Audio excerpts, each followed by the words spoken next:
요한계시록 2장 12절로 17절의 말씀 같이 보겠습니다.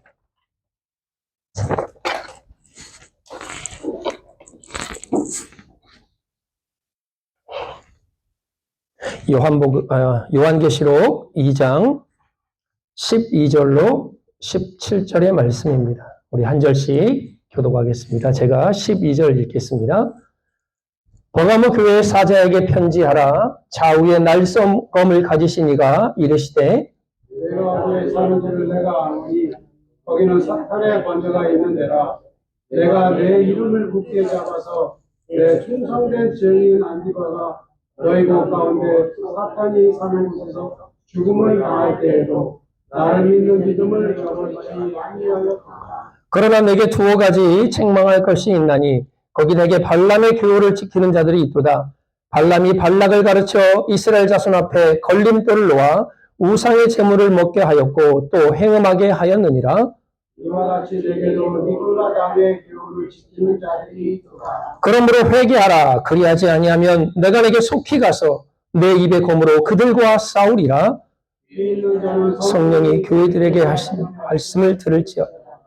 이기는 그에게는 내가 주었던 만나를 주고 또 흰 돌을 줄 터인데 그 돌 위에 새 이름을 기록한 것이 있나니 믿는 자에게는 그 이름을 알 사람이 없느니라. 아멘. 요즘 애들이 다 개학을 해서 학교에 가고 또 테네시에 내시빌에 갔다 왔습니다. 참 멀긴 하더라고요. 그래도 아이들이 또 세상 속에서 믿음이 흔들리지 않고 하나님 은혜 안에 잘 살아갈 수 있도록 여러분이 기도해 주시면 감사하겠습니다.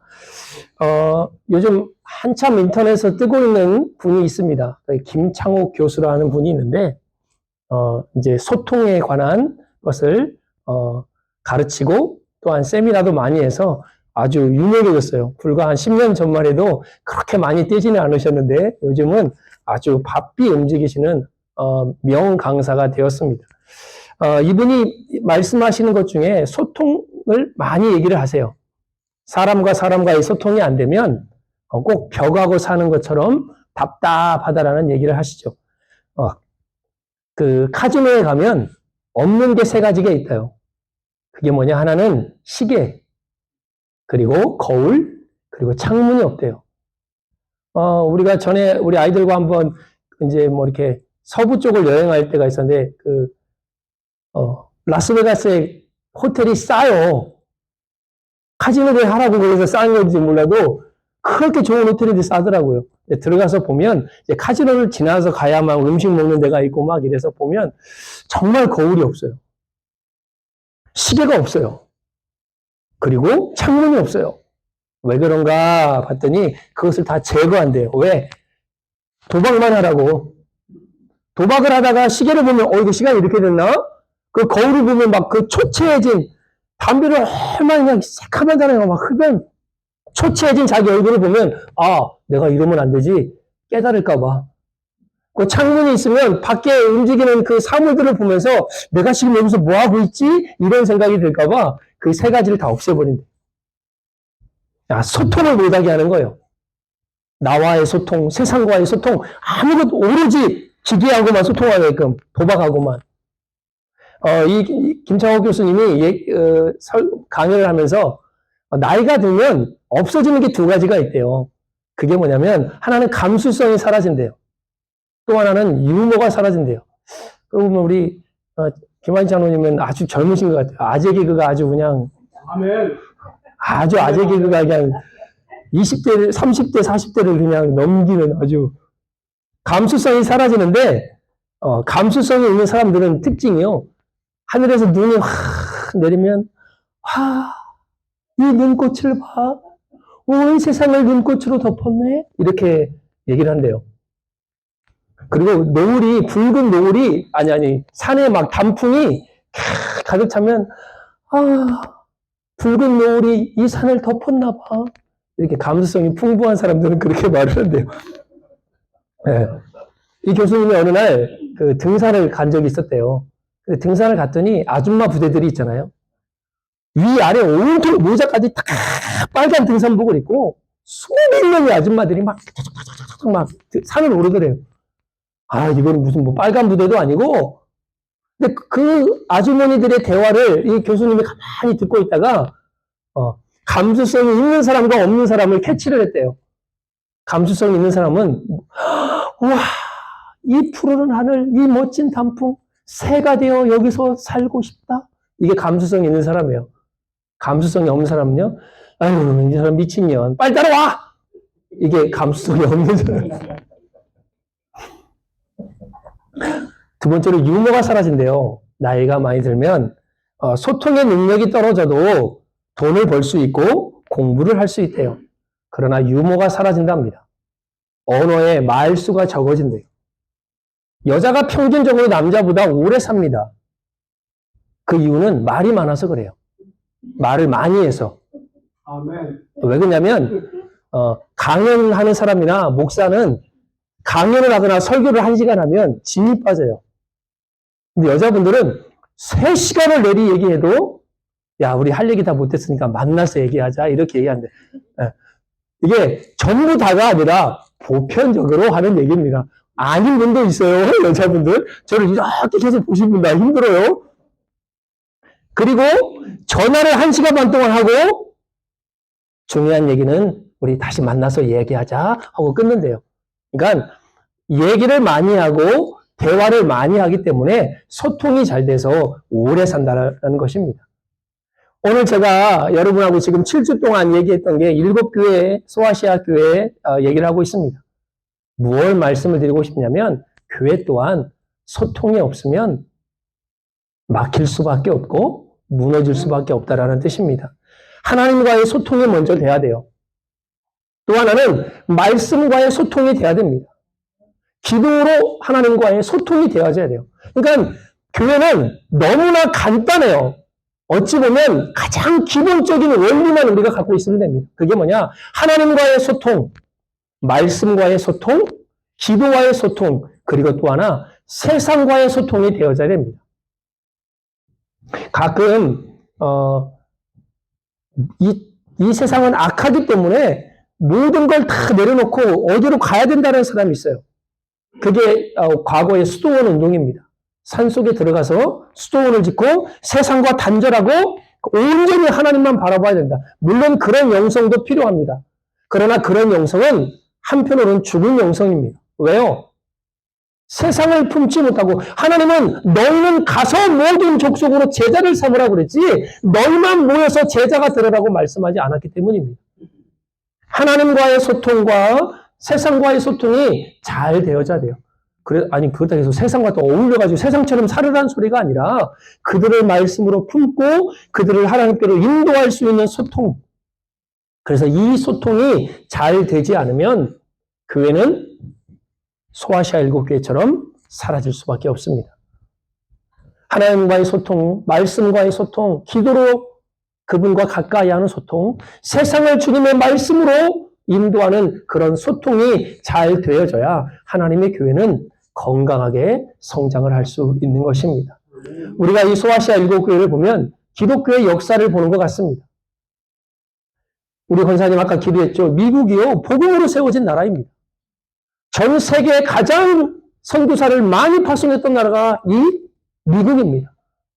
근데 불과 10년, 15년 전에 이 미국이 선교 대상 국가로 바뀌어버렸습니다. 이미 오래전에. 더 이상 선교를 많이 하는 국가가 아니라 선교를 받아야 될 국가로 바뀌었어요. 이게 무슨 말입니까? 영국 교회들 다 무너졌습니다. 교회가 술집으로 팔리고 디스코텍으로 팔리고 있습니다. 우리 한국에서 그 영국 교회를 지키려고 우리나라의 최초로 복음을 증거했던 그 선교사님을 파송했던 그 교회를 지키려고 지금 노인 부부 두 부부가 남아 있습니다. 2명이. 근데 그분들이 그래요. 그게 제가 한 5, 6년 전에 본 TV 영상이거든요. 우리가 언제까지 이 교회를 지키려는지 모르겠습니다.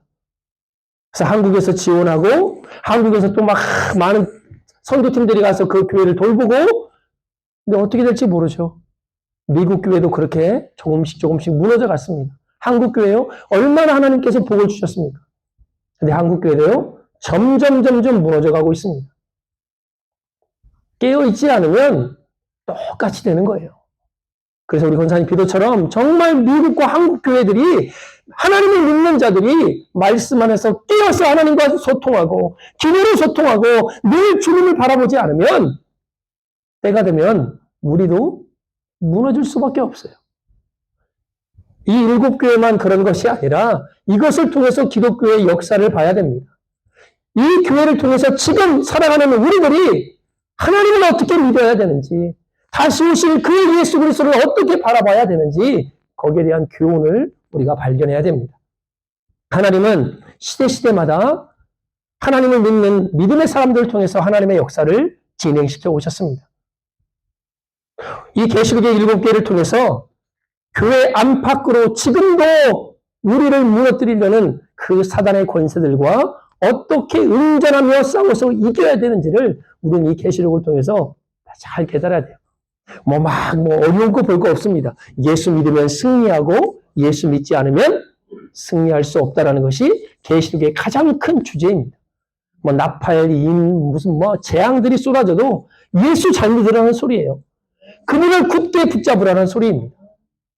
오늘 소개할 교회는 버가모 교회입니다. 이 교회는요, 세계 최초와 최대라는 아주 멋진 그런 단어들을 갖고 있는 교회가 이 버가모 교회 그리고 지역입니다. 최초로 양피지를 개발했습니다.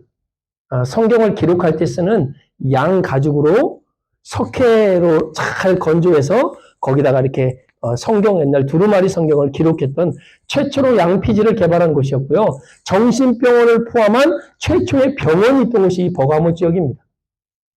그래서 우리가 의사들이 처음에 의사 될 때 어디다 대고 선서를 하죠? 히포크라테스 선서를 하잖아요. 저는 내용을 잘 모르지만 그분께서 출생했던 지역이 바로 이 지역입니다. 최초로 노동조합이 있었고요. 최초로 3단계 시스템 초중 고등학교가 있었던 곳이 바로 이 지역입니다. 그리고 장서, 책 20만 권을 자랑하는 아시아 최대의 도서관이 이곳에 있었습니다. 오늘 예수님이 이 버가모 지역에 오셔서 칭찬을 하십니다. 뭔 칭찬을 하시냐면 내가 너희들이 사는 곳을 잘 안다라고 우리 주님이 말씀하세요. 에베소 교회의 행위를 아시고 서머나 교회의 환난을 아신 주님께서 오늘 이 버가모 교회에 처한 상황을 다 알고 계신다고 말씀합니다. 제가 7교회 설교하면서 늘 했던 말이 뭐예요? 주님은 추상적으로 얘기하지 않으세요. 우리의 처한 상황, 우리의 모든 문제와 우리의 모든 아픔을 그대로 우리 주님께서는 알고 계십니다.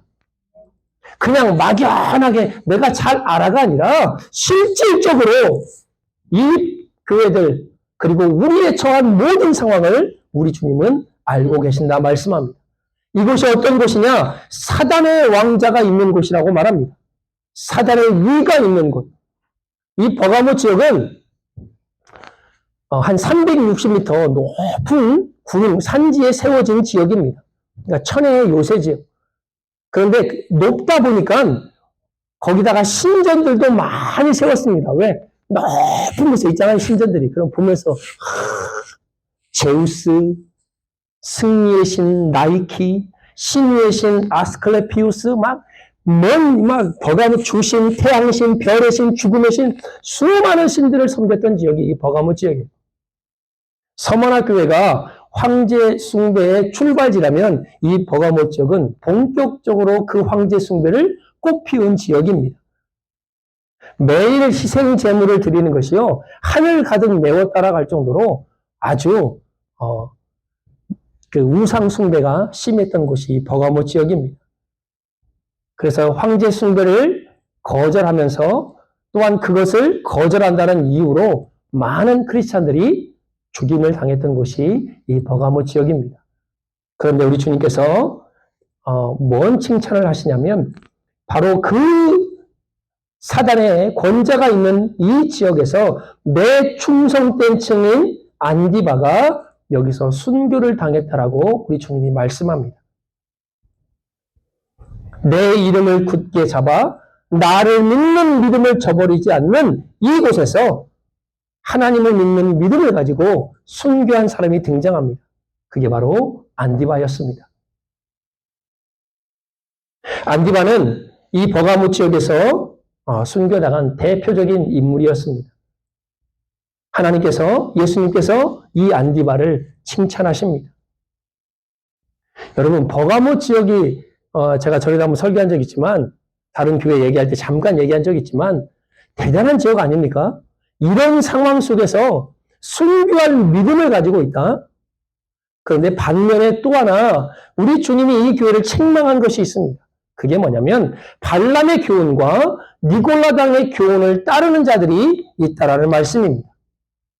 히브리인은 아니지만 하나님 앞에 은혜를 입었던 복술과 발람이라는 사람이 있었습니다. 배경은 이렇죠. 민수기 22장에 보면 이스라엘 민족이 출애굽을 하면서 수많은 왕들을 죽이면서 승승장구를 합니다. 이렇게 보니까 모압 왕 발락이 이거 큰일 났거든요. 이런 기세로 오면 우리 모압도 금방 점령당할 것 같아. 그러니까 복술과 발람을 불러서 이스라엘을 저주하게 만듭니다. 근데 하나님이요 막아요. 계속. 어느 때까지 막냐면 칼을 들고 앞에 서가지고 나귀가 안 가니까 막 나귀를 때리니까 나귀가 말을 해요. 왜 때리냐고 너를. 왜? 여러분 한번 그러보면 황당하겠죠. 키우던 닭이 나를 왜 때리냐고 막 이렇게 달라들면 나귀가요 칼을 든 하나님의 사자를 보고 멈춰서니까요 발람이 막 계속 때리는 거예요. 때리면 화가 나가지고 막 내가 언제 이런 적 있었어요? 없었지. 근데 왜 때려요? 막 따져가지고 하나님이 발람의 눈을 열어서 보니까 여호와의 사자가 그 앞에 칼을 들고 막아서고 있습니다. 그러면 깨달아야죠. 그러면 그만둬야죠. 끝끝내 가서 저주를 내뱉으려니 하나님이 그걸 허락하십니까? 신나게 벽을 쏟아붓고 가면서 이게 아닌데 좀 우리 전라도 말로 껄쩍지근한 거예요. 그러니까요 모압왕 발락에게 계략을 하나 주는 게 뭐냐면 맛난 음식과 예쁜 여자들을 준비하게 해서 이스라엘 민족이 그 우상의 재물을 먹고 그 여자들과 간음하는 사건을 저지르게 만듭니다. 그 결과 24,000명이나 이스라엘 민족이 죽었어요.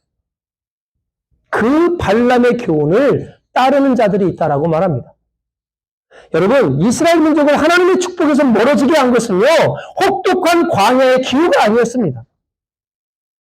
바로 눈앞에 보이는 풍요로운 음식과 여인이었습니다. 이 발람의 교훈을 신약에서 베드로와 유다가 소개하고 있는데 베드로후서 2장 15절에 보면 그들이 바른 길을 떠나 미혹되어 부올의 아들 발람의 길을 따르는도다라고 말합니다. 그들은 불의의 싹, 그러니까 의롭지 못한 재물을 탐하다가 그렇게 됐다라고 말을 해요. 유다서 1장 11절에 보면 화 있을진저 이 사람들이여 가인의 길에 행하였으며 싹을 위하여 발람의 어그러진 길로 몰려갔다라고 말을 합니다.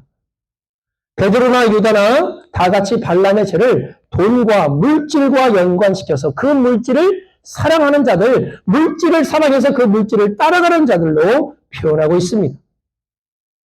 그리고 하나 더 나아가 우상숭배와 영적인 간음, 육체적인 간음이 바로 이 발람의 교훈을 따르는 것이었습니다. 오늘 2장 14절에 보면 발람이 발락을 가르쳐 이스라엘 앞에 올무를 놓아 우상의 제물을 먹게 하였고 또 행음하게 하였느니라. 한편은 안디바라는 사람이 하나님의 말씀을 붙들고 순교하는 그 순간에 어떤 이들은 발람의 교훈과 니골라당의 교훈을 따랐습니다.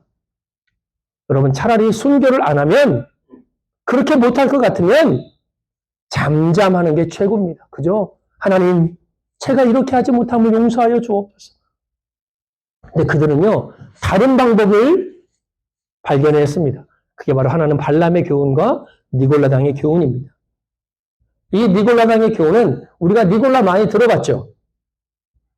초대교회의 7 집사 중에 한 명이었습니다.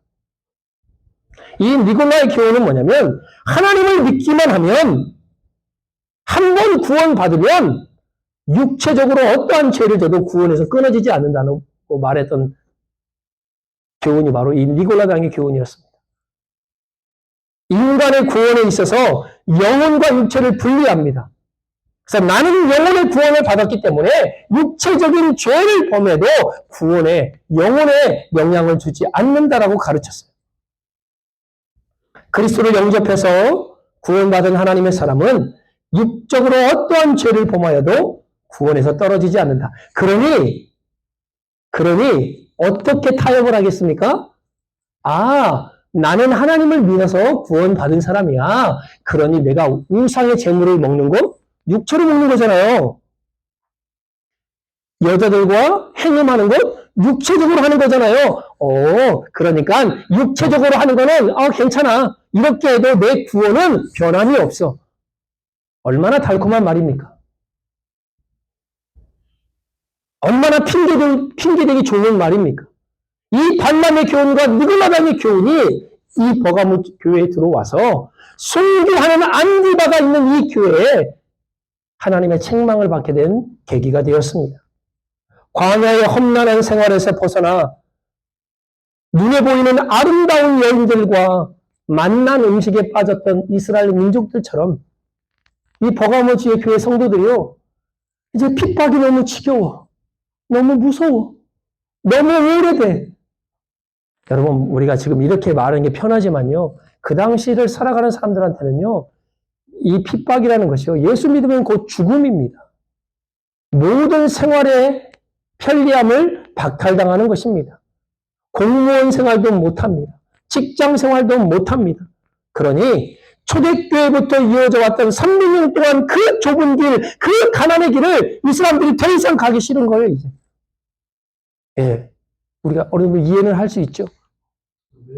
이제 더 이상 황제의 눈치도 볼 필요가 없어요. 죽음을 각오하지 않아도 돼요. 그러니 이 니고라당의 교훈은요, 너무나 달콤한 유혹이었습니다.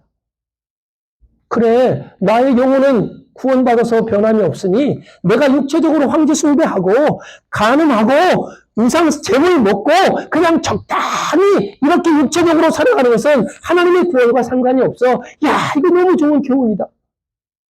그러나 하나님은 이 교훈을 책망하셨습니다. 그리고 안디바를 볼 것을 우리 주님이 말씀합니다. 죽임을 당할 때도 주님을 믿는 믿음을 저버리지 아니하였던 안디바처럼 그렇게 살 것을 우리에게 권면하고 있습니다. 지금은 돌아가셨지만 맥도날드의 전 최고 경영자 찰리 벨이라는 사람이요, 15살 때 호주의 한 맥도날드에서 일을 했대요. 이분이 일을 하면서 19세 때 장사 일에 최연소로 점포를 개점했대요. 개장했대요. 그리고 27살에 맥도날드 부사장으로 승진했대요.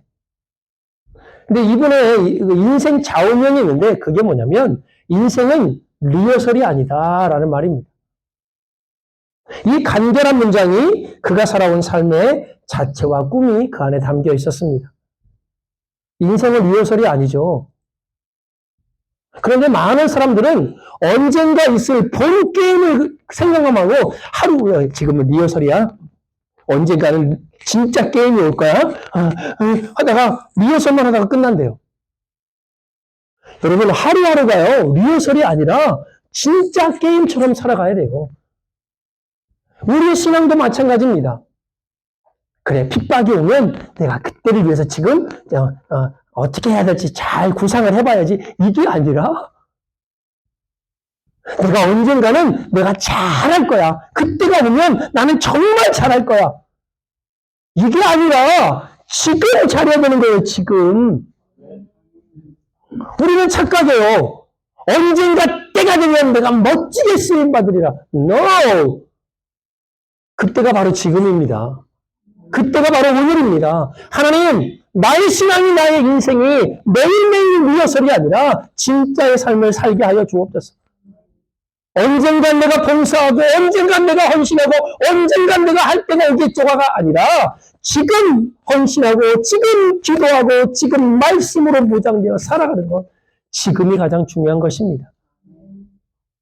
버가모 교회 교인들은요, 하루하루가 그런 전쟁터를 살아갔던 사람들입니다. 연습이 아니라 실전의 삶을 우리 주님이 원하시는 것입니다. 그래서 우리 주님께서는 버가모 교회를 향하여 회개하라라고 말씀합니다. 이게 쉬운 성경에 보면 너의 태도를 고치라는 거예요. 회개하고. 발람의 교훈, 니골라당의 교훈을 회개하고 광야의 영성을 회복하라는 거예요. 여러분, 혹독한 기후, 정말 먹을 것이 없고 맨날 똑같은 음식. 우리 만나 얘기 잘 알잖아요. 어머, 이게 뭐다냐? 처음 주니까요. 오, 이 꿀과 같은 과자 너무 맛있다고 그랬어요. 이 사람이. 근데 시간이 좀 지나니까요. 기름 섞인 과자. 시간이 더 지나니까 뭐라고 하냐면 이 박한 음식을 내가 먹을 수 없다라고 말을 해요. 만나와 메추라기를요. 여러분 계속 먹어보세요.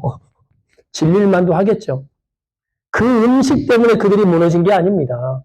광야의 뜨거운 태양과 밤의 추운 날씨가 그들의 믿음을 저버리게 한 것이 아니라 눈에 보이는 풍요로운 음식과 여인들이 그들의 믿음과 신앙을 무너뜨린 것입니다. 그래서요, 우리는 가끔 광야의 영성이 필요해요. 그래서 금식하는 거예요. 그래서 기도해 가는 거예요. 그래서 잠깐 모든 걸 내려놓고 하나님과의 1대1의 만남을 우리가 가지려고 하는 것이 그게 바로 광야의 영성입니다.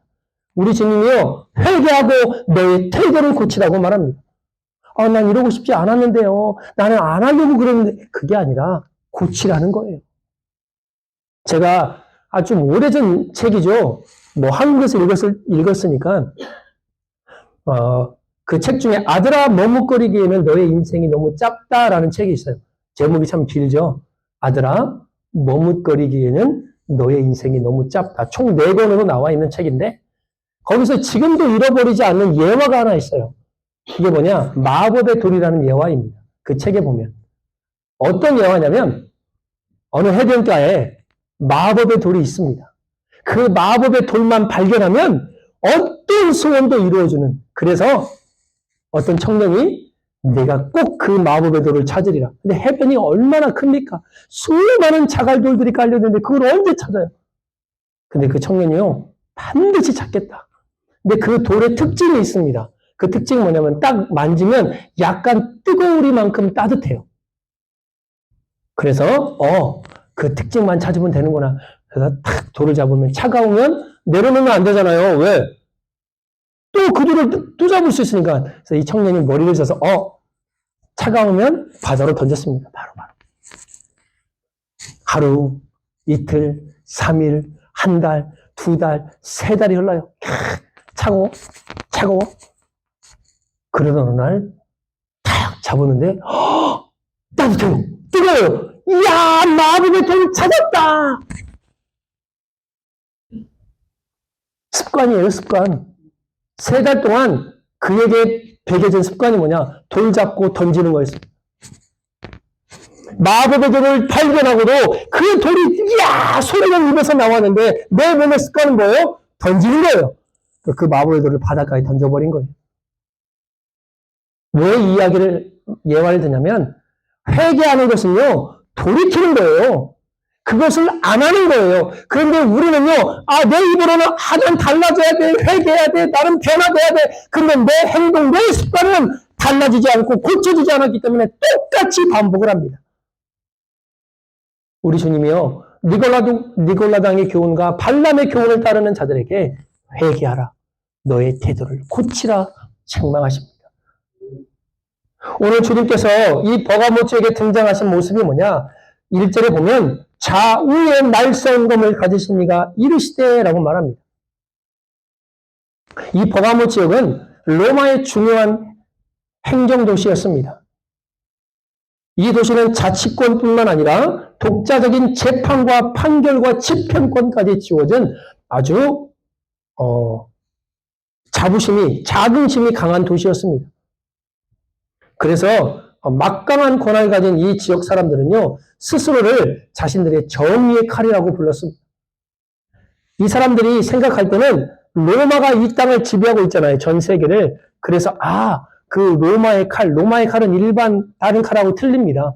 막 긴 칼이 아니라 되게 단검이에요. 휘두르기 좋게.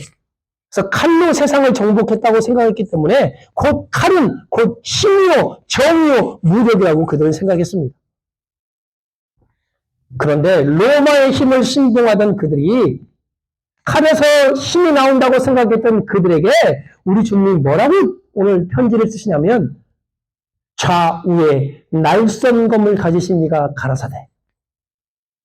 이 말은 이 버가모 지역 사람들이 들으면요 눈에 번쩍 띄입니다. 왜? 아, 우리가 신뢰했던 칼이 곧 힘이요 로마가 바로 이 세상을 지배했던 바로 힘의 지배의 가장 최고봉은 로마라고 생각했는데 우리 주님이 말씀하십니다. 그들보다 더 강한 분이 계시다. 그들을 능가하시는 분이 계시다. 너희가 로마가 지배하고 통치하는 것처럼 보이지만 실세가 로마가 아닌 바로 예수 그리스도이심을 선포하는 첫 번째 단어가 양날검을 가지신 좌우에 날선검을 가진 이가 가라사대라는 뜻입니다. 하나님의 말씀을 가져야 됩니다. 성령의 검, 하나님의 말씀을 소유해야 됩니다. 그래야만이 발람의 교훈과 니골라 땅의 교훈을 이길 수 있는 힘이 생깁니다. 히브리서 4장 12절의 말씀처럼 하나님의 말씀은 살았고 운동력이 있다고 말씀합니다. 좌우의 날선 어떤 것보다도 더 예리하여 우리의 관절, 영, 골수까지 찔러 쪼개기까지 하며 우리의 마음과 생각을 감찰하신다고 말씀합니다. 그래서 주의 말씀이요 능력이에요. 힘이 있습니다. 그리고 그 회개하고 이기는 자들에게 감추어진 만나를 주시겠대요. 이 만나는요 누굽니까? 바로 자신을 떡이라고 말씀하신, 빵이라고 말씀하신 예수 그리스도이십니다. 그리고 흰돌을 주시겠다라고 말합니다. 여러분 그 당시에 흰돌은요 공식적인 석상에서 입장할 때 입장권으로 쓰였습니다. 또 하나는 법정에서 무죄를 석방할 때로 쓰였습니다. 그리고 노예가 자유인이 되었을 때 그 돌이 주어졌습니다. 그리고 때때로 그 위에다가 새로운 이름을 쓰기도 했습니다. 그러니까 흰돌은요 자유와 명예의 상징으로 사용되었습니다. 저는 이 흰돌을 얘기할 때마다 웃긴 얘기가 있어요. 우리 주한이 예명입니다. 예명. 저희가 저희가 결혼할 때 신혼여행 가는 그 날짜에 교회 전체적으로 큰 행사가 있어가지고 뭐 고등학생들 이제 흰돌산 기도원에 보내놓고 막 하여튼 불로 지질 때요. 그러니까 모든 교육자들이 다 따라가는 거예요. 근데 우리 둘만 신혼여행 가겠다고 딸랑 갈 수가 없는 거예요. 결혼했는데. 이거 눈치를 보니 이거 아닌 것 같아. 비행기는 다 끌어내고 호텔 다 잡아놨는데. 결국은 다 취소하고 흰돌산 기도로 올라갔습니다. 그때만 하여튼 중고등부 아이들 울며 콧물 나고 그냥 하여튼 하나님의 역사가 엄청나게 임했습니다. 그리고 이제 내려왔죠. 그때 이제 우리 같이 사역하던 목사님이, 그때 제가 전도사 때였거든요. 박 전도사, 애기 나면, 태중에 있는 애기가 생기면 흰돌이라고 그래, 흰돌이. 예명을, 흰돌산 교회에 올라갔으니까요. 내가 막 있으면, 괜찮을까? 하다가, 안 돼요. 그랬더니, 왜? 그랬더니, 라스네임하고 같이 붙이면 이상한 이름 돼서 싫어요. 제가 박씨잖아요. 흰돌은 박흰돌이 되는 거예요, 박흰돌. 그래서, 아유. 근데 제가 시간이 흐르고, 오랜 시간이 지난 후에, 제가 또 이 설교를 준비해봐 보니까, 그 이름이 나쁜 이름 같지 않아. 너 흰돌로 해라. 내가 그래, 흰돌로. 너는 박흰돌이다. 그럼 제가 오늘 여기다가 몇 개 써놨는데 뭐냐면, 하나님, 우리 주하기뿐만 아니라 우리 성도들이 하나님의 말씀에 박힌돌이 되게 해주세요. 좋잖아요? 그래서 우리 예명, 제가 그때, 너무 좋아요, 그럴걸. 아니에요. 성하고 같이 붙으면 박힌돌이 뭐예요, 박힌돌이. 지금 너무 좋은 거예요. 하나님의 말씀에 박힌돌이, 성령의 은혜를 사모하는 박힌돌이 되어라. 하나님께서 귀하게 사용하는 박힌돌이 되어라. 자루나 우리나 치우치지 않고 믿음의 박힌돌이 되어라. 그냥 확 박혀가지고 그냥 뺀돌 되지 말고. 여러분, 주님의 이름을 굳게 잡을 때, 영원한 것을 의지할 때, 하나님께서 이런 박힌 돌의 은혜를 우리에게 주시겠다 말씀합니다. 우리 빌라델피아 교회 그때 봤죠? 내가 속히 오리니, 내가 가진 것을 굳게 잡아 아무도 내 면류관을 빼앗지 못하게 하라. 다른 일은 몰라줄 수 있어요. 다른 일은 나를 알아주지 않을 수도 있습니다. 때로는 나를 이해하지 못하고 오해할 수도 있습니다. 그러나 지금 이 시대가 얼마나 악한 시대입니까? 그렇다 할지라도 우리 주님은 우리를 알아주십니다. 그리고 우리 주님이 이렇게 말씀하십니다. 내 충성된 증인 안디바. 여러분의 이름을 넣으면 내 충성된 증인 터키. 이런 주님의 음성과 인정을 받는 저와 여러분이 되기를 주 예수 그리스도의 이름으로 축복합니다. 아멘. 기도하겠습니다.